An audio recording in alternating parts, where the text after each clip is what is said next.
Sorry, Bangladesh. It was a tough. Sorry Bangladesh, তোমাদের অপমানের বদলা নিতে পারলাম না। ভারতের কাছে লজ্জায় ডুবে হেরে উপস্থাপকের কঠিন প্রশ্নের জবাবে বাংলাদেশকে নিয়ে একই মন্তব্য করলেন পাক অধিনায়ক। বিস্তারিত জানতে ভিডিওটি না টেনে সম্পূর্ণ দেখার অনুরোধ। বিশ্বকাপের মঞ্চে পাকিস্তানের বিপক্ষে শেষ কবে জয় পেয়েছে পাকিস্তান, সেটা খুঁজতে হলে অবশ্যই গুগলে সার্চ করতে হবে কিংবা আগের কালের মানুষের কাছেই শুনতে হবে।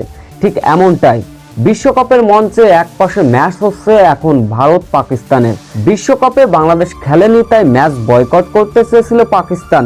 এখন তো মনে হচ্ছে বয়কট করাই ভালো ছিল, এমন লজ্জার হারের থেকে ম্যাচ বয়কটই বেশ উত্তম ছিল।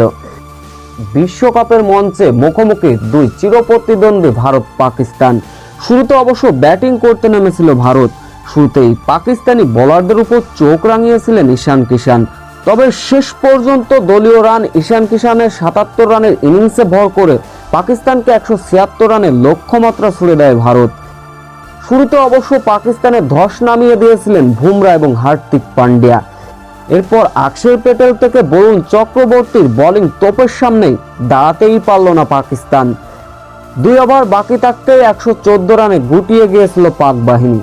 এদিন অবশ্য ম্যাচ জয়ের পরে দুঃখ ভরাক্রান্ত মন পাকিস্তানের অধিনায়ক সালমান আগা। ম্যাচ হারের পরে দুঃখ ভরাক্রান্ত মন নিয়ে কথা বললেন পাক অধিনায়ক সালমান আগা। তিনি বলেন, ভারত বাংলাদেশকে বয়কট করেছিল। আমরা ভেবেছিলাম এই ম্যাচটা জিতে বাংলাদেশকে উৎসর্গ করব, বাংলাদেশের অপমানের বদলা নেব, কিন্তু নিজেরাই সারপ্রাইজ হয়ে গেলেন।